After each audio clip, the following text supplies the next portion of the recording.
امتثال التطبيق لأوامره ونواهيه برحمتك يا أرحم الراحمين.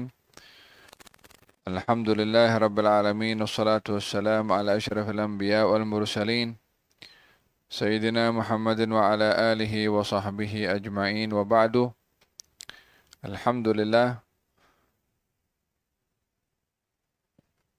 bacaan ayat-ayat dalam surat Al-Hajj yang dibaca oleh qari kita sebentar tadi, jazahullah khairan katsira.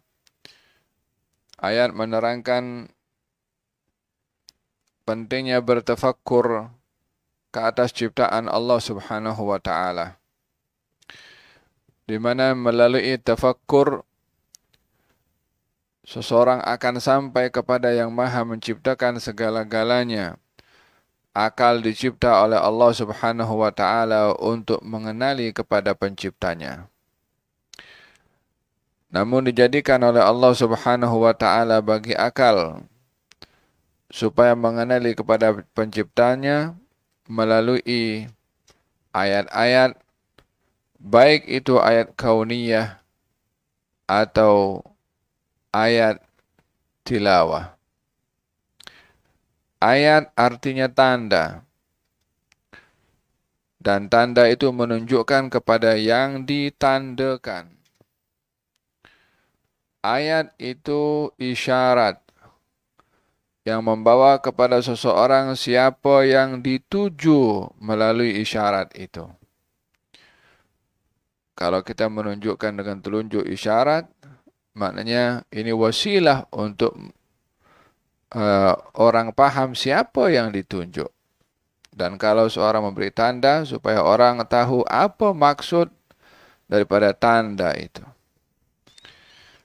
Allah Subhanahu wa taala berfirman, "Sanurihim ayatina fil afaq wa fi anfusihim hatta yatabayyana lahum annahu al-haq."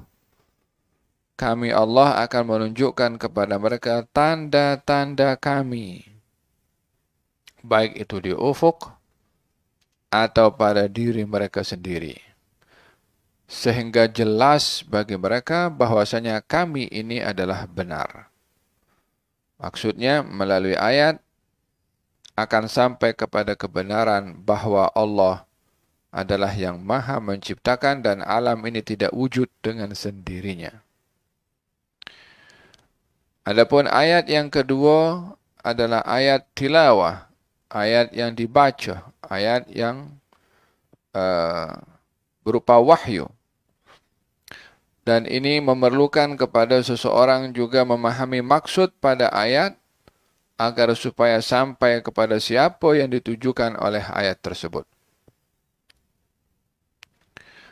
Oleh sebab yang demikian, di dalam Al-Quranul Karim, bila disebut ayat, maka menunjukkan kepada dua, yaitu ayat kauniyah, ayat alam, ayat semua ciptaan Allah yang merupakan tanda, dan ayat tilawah, ayat yang berupa wahyu atau bacaan. Pada ayat yang ke-65, Allah Subhanahu wa taala berfirman, "Alam tara anna Allah sakhkhara lakum ma fil ardi wal fulka tajri fil bahri bi amrihi wa yumsiku as-samaa'a an taqa'a 'alal ardi illa bi idhnihi. Inna Allah bin nasi la raufur rahim." Tidakkah kamu melihat bahwa Allah telah memudahkan apa yang ada di bumi untuk kegunaan kamu? Dan demikian juga kapal-kapal yang berlayar di laut dengan perintahnya. Dan ia pula menahan langit daripada runtuh menimpa bumi, kecuali dengan izinnya. Sesungguhnya Allah amat melimpah belas kasihannya dan rahmatnya kepada umat manusia. Kalimat alam tara, tidakkah kamu melihat? Yang dimaksudkan di sini bukan melihat dengan mata kasar. Bukan melihat dengan hanya mata kepala sahaja. Tetapi lebih kepada penglihatan dalam bentuk pengetahuan. Yani tidakkah kamu tahu? Apa beza melihat dengan mengetahui? Bila mengetahui, ada unsur keyakinan, ada unsur pengetahuan. ada unsur kesadaran. Tapi kalau melihat, belum tentu yang melihat itu tahu apa yang dilihat. Yang melihat belum tentu tahu, belum tentu sadar daripada apa yang dilihat. Jadi, seseorang melihat kepada ciptaan Allah Subhanahu wa Ta'ala, bumi, langit, planet, matahari, bulan, tapi tidak mengakui, tidak menyadari kalau yang menciptakan itu semua adalah Allah. Hanya tahu matahari 24 jam dalam sehari di atas muka bumi, pergerakan matahari akan pusing. Hanya aspek itu sahaja mereka melihat matahari terbit dan terbenam. Tapi tidak tahu kalau yang menciptakan dan menggerakkan segala-galanya adalah Allah. Ini penglihatan tanpa pengetahuan. Oleh sebab itu di dalam Al-Quranul Karim selalu di alam tara, alam tara kaifa fa'ala rabbuka bi ashabil fil. Tidakkah kamu tahu wahai Rasulullah Muhammad apa yang Allah lakukan kepada ashabul fil, tentera gajah? Tidakkah kamu melihat wahai Muhammad apa yang Allah lakukan kepada tentera gajah, yakni Abraha? Kejadian itu sebelum Nabi lahir. Lalu kenapa ditanya, tidakkah kamu melihat? Mau melihat macam mana belum dilahirkan? Maksudnya di sini pengetahuan atas apa yang berlaku sebelum kelahiran baginda Rasulullah sallallahu alaihi wasallam. Dengan demikian setiap kali disebutkan alam tara, tidakkah kamu mengetahui, adalah tujuannya untuk mengajak kita berfikir, bertafakkur akan ayat-ayat Allah sebagaimana saya jelaskan, baik itu ayat kauniyah, ayat alam, universe, dan ayat tilawah, ayat-ayat bacaan atau wahyu yang diturunkan oleh Allah Subhanahu wa taala. Dalam ayat ini Allah Subhanahu wa taala mengajak kepada kita bertafakkur tentang ayat kauniyah, ayat alam, ayat universe. Katanya, tidakkah kamu melihat, yakni dan mengetahui tentunya, annallaha sakhkhara lakum ma fil ardi. Allah memudahkan segala apa yang ada di bumi untuk kegunaan kamu. Segala apa yang ada di bumi untuk kegunaan kamu. Tumbuhnya tumbuh-tumbuhan untuk manusia. Oksigen untuk manusia. Apa yang hayawan untuk manusia. Jadi semua yang ada di atas muka bumi ini dijadikan oleh Allah Subhanahu wa taala untuk manusia. Adanya gravitasi untuk manusia. Air untuk manusia. Lautan untuk manusia. Yang ada di dalam lautan untuk manusia. Semua diciptakan oleh Allah Subhanahu wa taala untuk kemudahan bagi manusia. Semua diciptakan oleh Allah berkhidmat untuk manusia. Faham tak? Orang yang buat dokumentari dekat hutan itu, atau dekat padang pasir, atau dalam hutan belantara, dalam kehidupan yang bebas, sampai berhari-hari, mungkin berbulan-bulan di situ kan, mereka dapat maklumat, mendapat penambahan pengetahuan dan keajaiban dalam kehidupan di dunia hayawan, yang semakin mereka bertambah pengetahuannya. Dengan demikian Allah jadikan pada kehidupan hayawan pun tambahan wawasan bagi manusia. Binatang yang hidup itu tidak ada berfikir untuk wawasan dan menambahkan apa pengetahuan kepada binatang yang hidup itu sendiri. Tapi manusia buat kajian. Dalam kehidupan burung, manusia itu bertafakur melihat bagaimana burung, ya kan? Ketika burung itu membuka sayapnya, Kemudian musim-musim tertentu burung itu akan terbang daripada satu tempat ke tempat yang lain. Ini kan maklumat, ilmu. Siapa yang dapat? Manusia. Walaupun yang bergerak burungnya. Jadi semua dicipta oleh Allah Subhanahu wa taala untuk manusia mendapat pengetahuan, tetapi tetap kembali pada pokok asal yang saya katakan. Semua ciptaan Allah itu adalah tanda untuk ingat kenal kepada Allah. Kalau hanya seorang itu berhenti pada tanda sahaja, tidak sampai kepada siapa yang ditandakan, maka tiada maksud daripada pengetahuan yang didapat oleh seseorang itu. Alam tara anna Allah sakhara lakum ma fil ardi. Allah jadikan semua yang ada di atas muka bumi ini untuk manusia. Sehingga pada air sungai manfaatnya untuk manusia, air yang masin pun ada manfaat untuk manusia. Wal fulka tajri fil bahri bi amrih.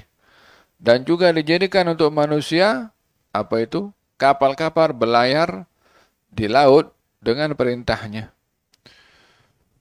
Dijadikan oleh Allah Subhanahu wa taala lautan menjadi jembatan.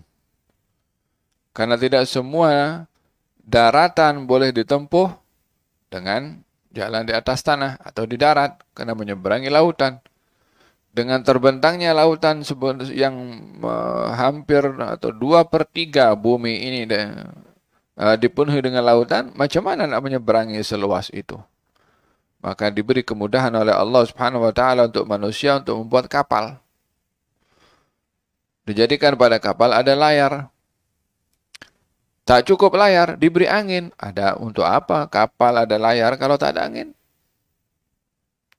Jadi untuk siapa dijadikan oleh Allah? Untuk manusia. Wal fulkal tajri fil bahri bi amrih. Dan kapal-kapal berlayar dengan perintahnya. Macam mana berlayar dengan perintahnya? Angin berhembus kemana itu perintahnya Allah. Ya kan? Orang yang di atas kapal itu akan guna manfaat angin tuh.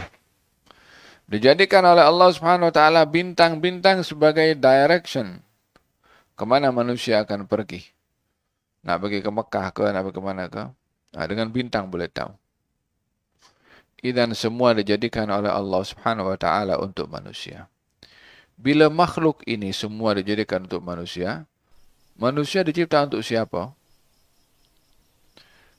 Untuk yang Maha menciptakannya. Untuk kenal kepada Allah Subhanahu wa taala. Wa ma khalaqtul jinna wal insa illa liya'buduni. Aku tidak ciptakan jin dan manusia melainkan untuk kenal pada aku, kata Allah Subhanahu wa taala. Oleh sebab itu kenapa sebesar-besar dosa, tiada dosa yang lebih besar daripada dosa orang yang tak kenal kepada Tuhannya. Wa yumsikus sama'an taqa 'alal ardi illa bi'idnih. Allah Subhanahu wa taala juga yang menahan langit daripada runtuh. Oh la ilaha illallah. Langit runtuh. Bukankah semua makhluk ini ada di bawah langit? Kalau langit runtuh yang hancur bukan bumi saja. Bumi ini hanya sedikit ya macam satu pasir dengan tengah padang pasir. Berbandingkan dengan universe yang ada semua di angkasa ini. Yang semuanya di bawah langit. Kalau langit yang runtuh habis semua. Faham dong? Ada tanda-tanda kebesaran Allah Subhanahu wa taala pada ciptaannya. Innallaha bin-nasi laraufur rahim. Sesungguhnya Allah Maha berbelas kasihan kepada manusia dengan dimudahkan semua yang ada di bumi, dijadikan kapal-kapal untuk kemudahan manusia, dijadikan oleh Allah Subhanahu wa taala langit itu dengan tegaknya berada di atas untuk tidak membinasakan kepada manusia. Semua itu tanda rahmat Allah kepada manusia. Walihada di dalam Al-Quranul Karim Allah Subhanahu wa taala mensifatkan zatnya yang maha agung dengan sifat rahmat terhadap hamba-hambanya. Rahmat terhadap hamba-hambanya. Nah, wa huwa alladhi ahyaakum thumma yumitukum thumma yuhyikum innal insana lakafur. Dan dialah Allah yang menghidupkan kamu, kemudian mematikan kamu, kemudian ia menghidupkan kamu semula. Nah, sesungguhnya manusia sangatlah tidak bersyukur. Wa qalilum min ibadiyash syakur. Sedikit sekali manusia itu yang bersyukur. Walaupun diberi segala kemudahan tadi, diberi oleh Allah Subhanahu wa taala bumi dengan fasiliti dan kemudahannya, dijadikan oleh Allah oksigen untuk manusia, angin untuk manusia, kapal untuk manusia, turunnya hujan untuk manusia, hayawan untuk manusia, semua Allah jadikan untuk manusia sebagai tanda rahmatnya Allah kepada manusia. Namun demikian, wa qali innal insana lakafur, sesungguhnya manusia itu sangatlah tidak bersyukur. Walaupun sudah diberi nikmat segala-galanya. Faham dong? Sifat manusia kebanyakannya adalah sentiasa merasa kurang dan tidak merasa cukup. Nah, dalam ayat ini Allah Subhanahu wa taala menyebutkan dua kehidupan ditengahi dengan satu kematian. Wa huwal ladzi ahyaakum. Dialah Allah yang menghidupkan kamu. Tsumma yumitukum. Kemudian mematikan kamu. Tsumma yuhyikum. Kemudian menghidupkan kamu kembali. Kehidupan ini mengikut kepada dua alam, dunia dan akhirat, ada dua kehidupan. Kehidupan di dunia dan kehidupan di akhirat. Pada dua-dua kehidupan itu terkait rapat dengan usia dan umur manusia.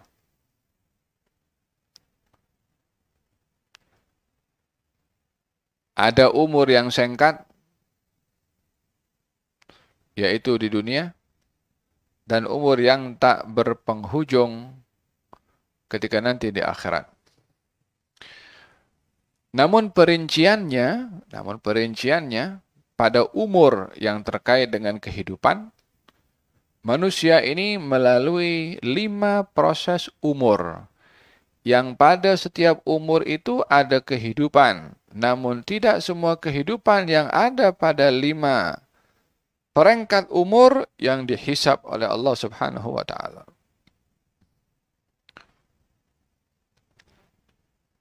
Yang pertama, umur manusia ketika berada di alam dzar. Ketika berada di alam ad-dar. Apa alam ad-dar? Yani alam ketika manusia semua berada dalam sulbinya Nabi Adam. Itu tiada sesiapa yang dapat menghitung berapa lama ia berada di situ. Allah Subhanahu wa taala berfirman, "Wa idz akhadha rabbuka min bani Adam min dhuhurihim dzurriyyatahum wa ashhaduhum 'ala anfusihim alastu birabbikum qalu bala." Ketika Tuhanmu wahai Rasulullah Muhammad mengambil anak cucu-cucu Adam,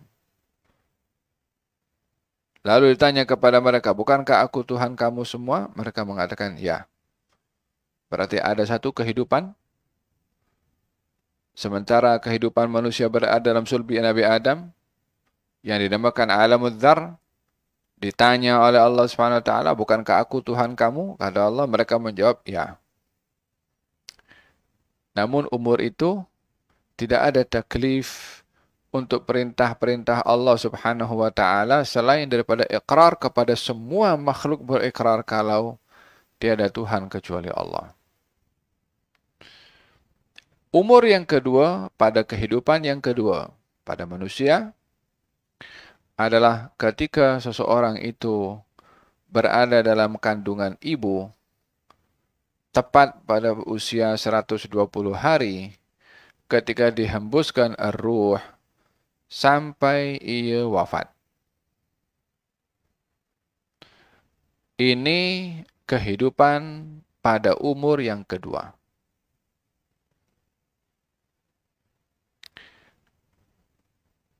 Dalam hadis Nabi Muhammad SAW dinyatakan seorang akan berada dalam perut ibunya selama 40 hari air mani, selama 40 hari darah, selama 40 hari seketul daging. Baru dihantarkan ruh dan dihembuskan ke dalam janin yang berusia 120 hari. Dihembuskannya ruh bermula satu kehidupan. Bermula kepada satu kehidupan. Maknanya 120 hari sudah makhluk hidup dalam kandungan. Dan diperintahkan kepada makhluk hidup yang ada dalam kandungan itu dengan 4 perkara. Mencatat rezekinya, ajalnya, amalnya, dan juga nasibnya. Kehidupan kedua bermula ketika seorang berada dalam kandungan ibu tadi, berterusan sehingga dia dilahirkan. Belum ada taklif lagi, ada perintah apa-apa. Sehingga dia masuk usia kanak-kanak. Belum lagi ada taklif apa-apa. Sampai kepada peringkat usia baligh. Barulah ketetapan perintah dan larangan Allah yang mesti dipatuhi oleh manusia tersebut. Selama berada dalam kandungan si ibu, sudah hidup, lahir pun hidup, proses menuju baligh pun hidup, perbuatan selama itu masih tidak dalam kategori mukallaf. Masih perbuatannya tak dikira sebagai satu perbuatan dosa kalau dia melakukan dosa. Ketika seorang membawa bayi pergi ke haji dan bertanya, "Ya Rasulullah, adakah orang ini, bayi ini mendapatkan haji?" Katanya, "Ya, namun pahalanya untuk ibunya." Anak yang masih kecil tadi kalau sudah balik, kena pergi haji lagi. Tak cukup pergi ke haji di masa dia masih bayi. Karena perintah haji atau semua perintah Allah kepada manusia bermula daripada balik. Umur yang kedua ini, yang saya sebutkan tadi, bermula daripada dia berada dalam kandungan ibu sampai ia wafat. Itu pun terbagi kepada antara usia baligh dan sebelum baligh. Bermula daripada manusia ini baligh sampai ia wafat, bagi umat ini adalah umurnya antara 60 dan 70 tahun dan sedikit yang lebih daripada itu. A'mar ummati ma baina 60 ila 70. Umur umat aku antara 60 dan 70 tahun dan sedikit yang lebih daripada itu. Bukan tidak ada, ada.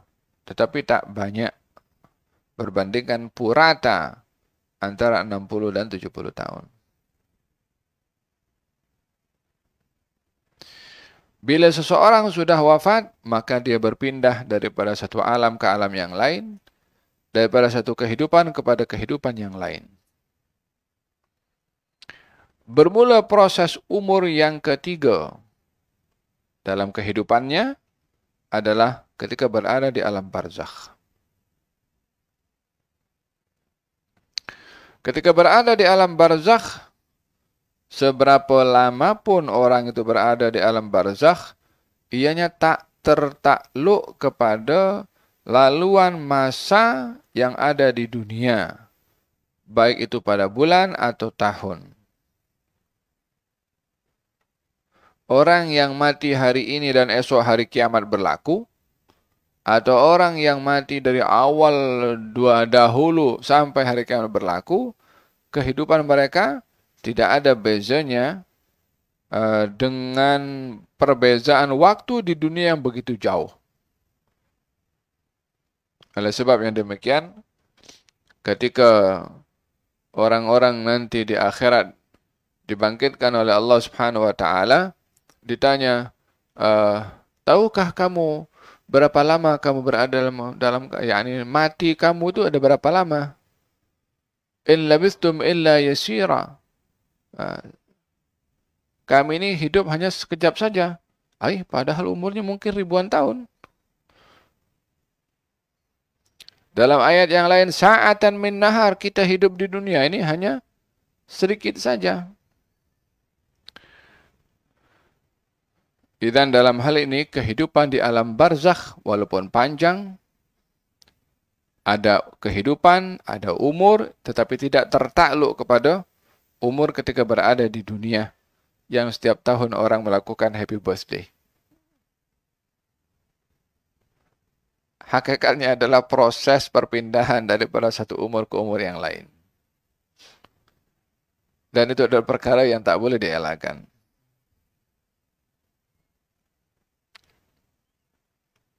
Jadi yang happy birthday ini,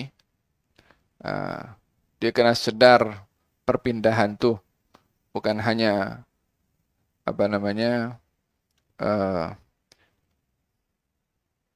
gembira dengan hari jadi, tapi lebih kepada persiapan menuju ke penghujung.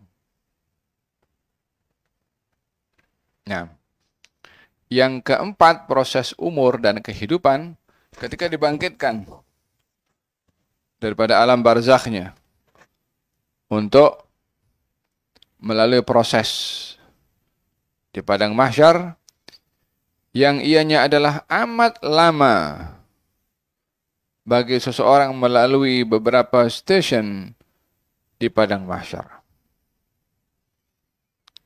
Dan ini proses umur yang sangat lama berbandingkan umurnya di barzakh, berbandingkan kepada umur di dunia.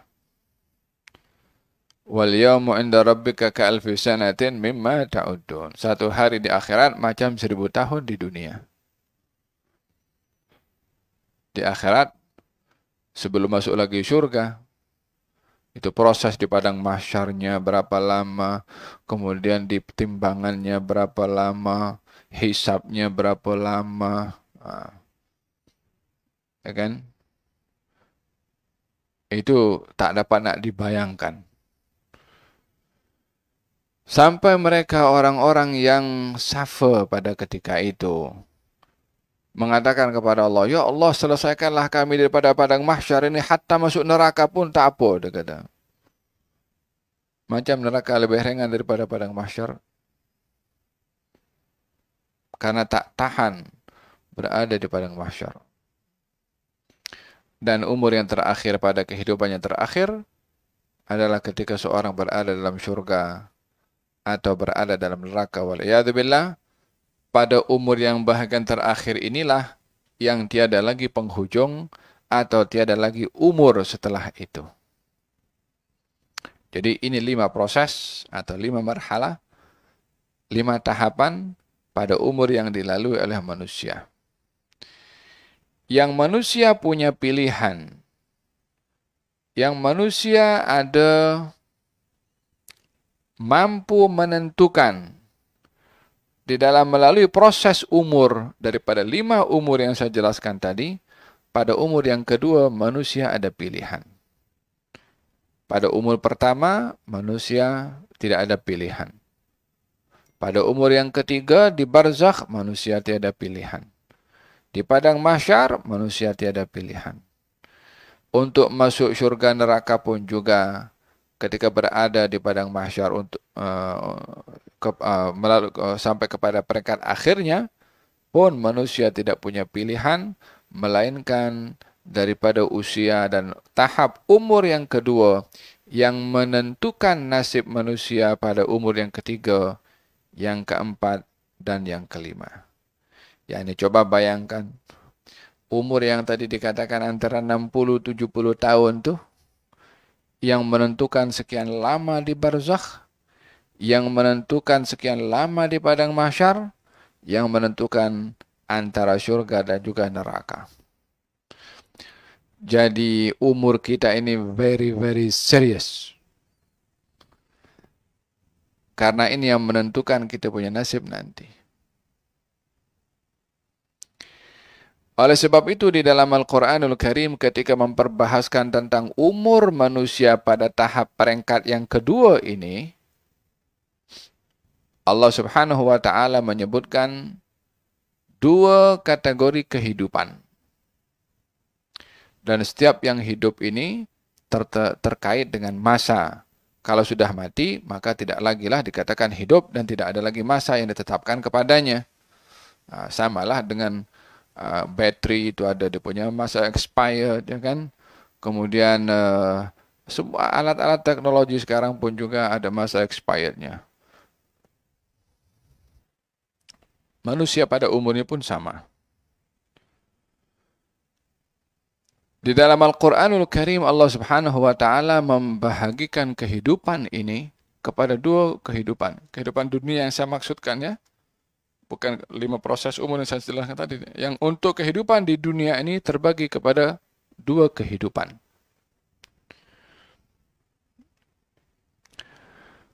Yang pertama adalah kehidupan hayawani, kehidupan yang sama dengan semua makhluk hidup termasuk binatang.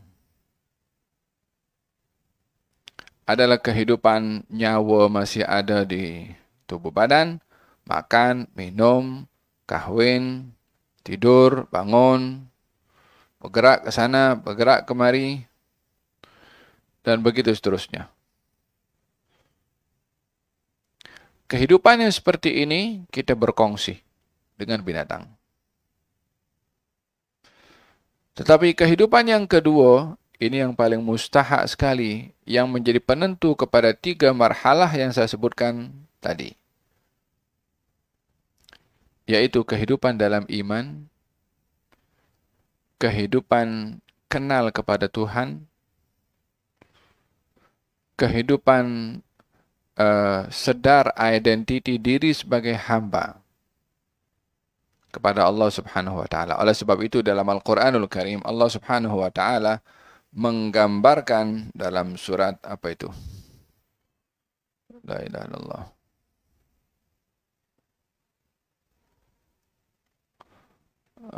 Dalam surat Muhammad itu. Dalam surat Muhammad. Kunu kama ta'kulun an'am. Apa itu namanya?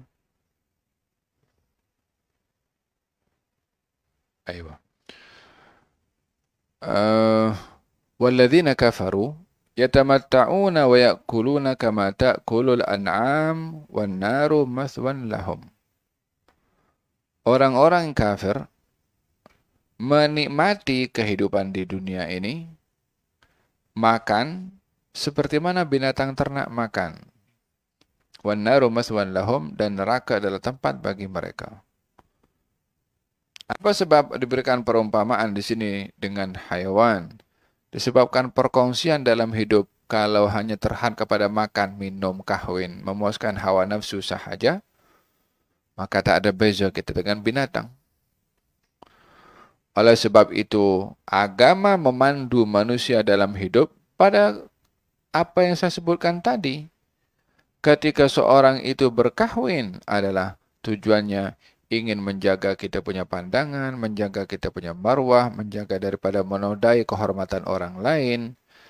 Kenapa kita berkahwin? Ingin mendapatkan zuriyah yang menjadi sebab pengimarahan bumi dengan orang-orang yang baik.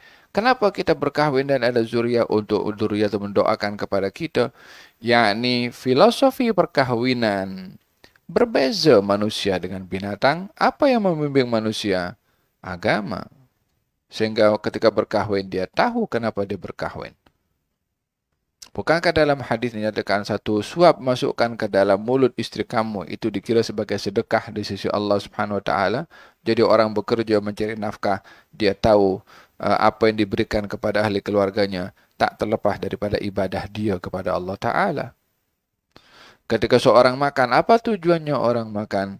Orang makan adalah Allah mabarik lana fima razaqtana wa qina adzabannar. Allah berkati rezeki yang kau beri. Dia tahu ini makanan rezeki daripada Allah Subhanahu wa taala. Binatang kalau makan mana tahu. Idzan kehidupan itu bila tidak terkait dengan bimbingan Tuhan, dengan bimbingan Allah Subhanahu wa taala, maka kehidupan itu tak ada beza dengan kehidupan makhluk-makhluk yang lain seperti binatang. Di dalam Al-Quranul Karim Allah menamakan orang hidup sebagai mati. Dan Allah menyebutkan orang mati hidup.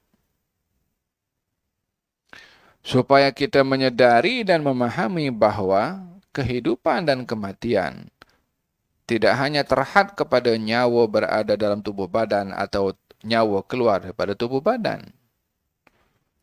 Allah berfirman dalam Al-Quranul Karim mengenai orang hidup tapi mati.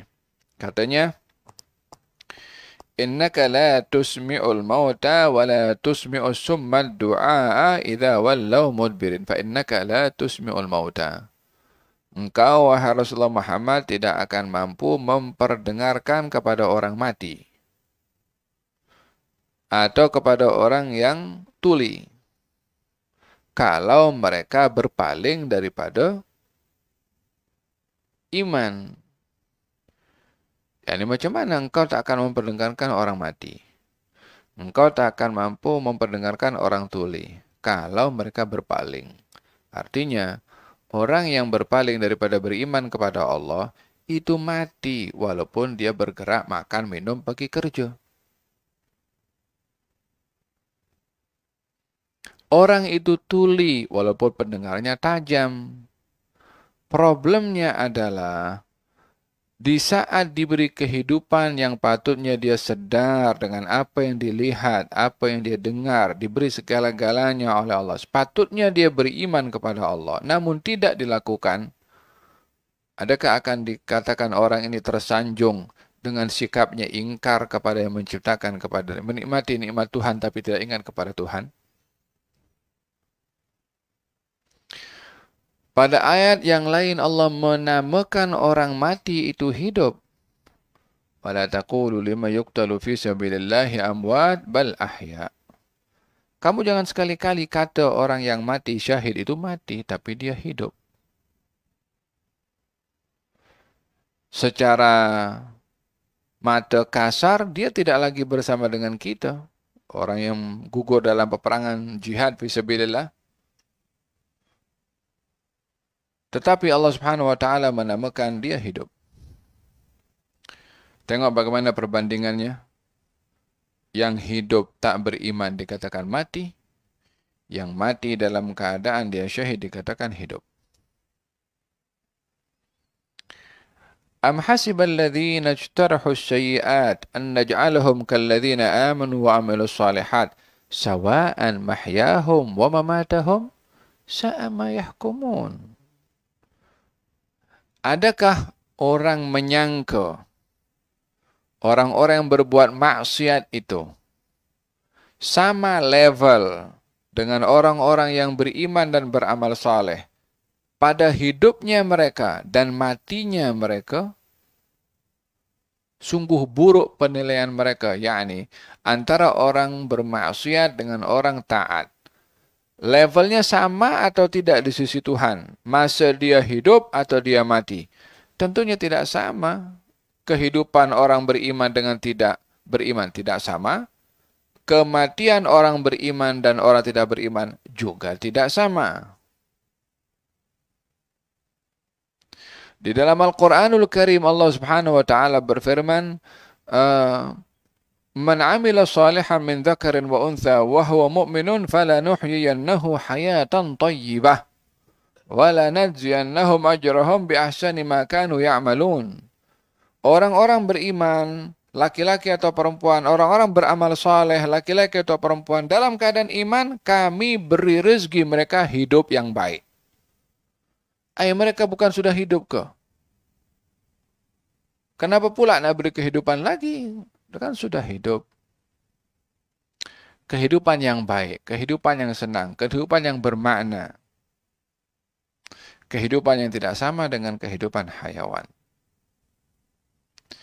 Ya ayyuhalladzina amanu istajibu lillahi wa lirrasul idza da'akum lima yuhyikum. Hai orang beriman, responlah seruan daripada Allah dan Rasulnya bila mengajak kamu untuk kamu diberi kehidupan. Mereka kan sudah hidup. Untuk apa diberi kehidupan? Sebab perbezaan antara kehidupan yang pertama dengan kehidupan yang kedua. Kehidupan yang pertama, kehidupan fisikal yang dikongsi oleh semua makhluk termasuk oleh binatang. Yang kedua, kehidupan yang diberi oleh Allah. Setelah orang itu beriman dan merespon kepada tuntutan iman, diberi kehidupan yang berbeza. Kehidupan dalam keadaan kenal kepada Tuhan, kehidupan ada ma'rifah, kehidupan di dalam naungan ilahi. Jadi kehidupan yang berbeza bagi orang-orang yang beriman dan juga memenuhi tuntutan iman. Faham Tom?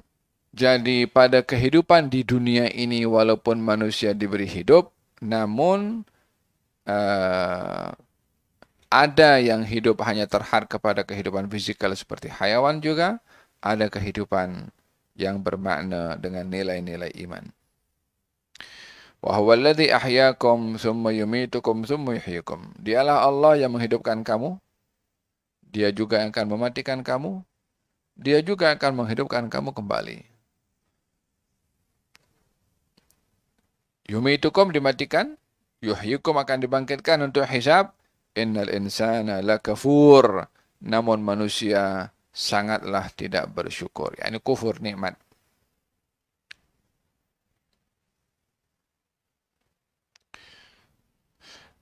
Likulli ummatin ja'alna mansakanhum nasikuh.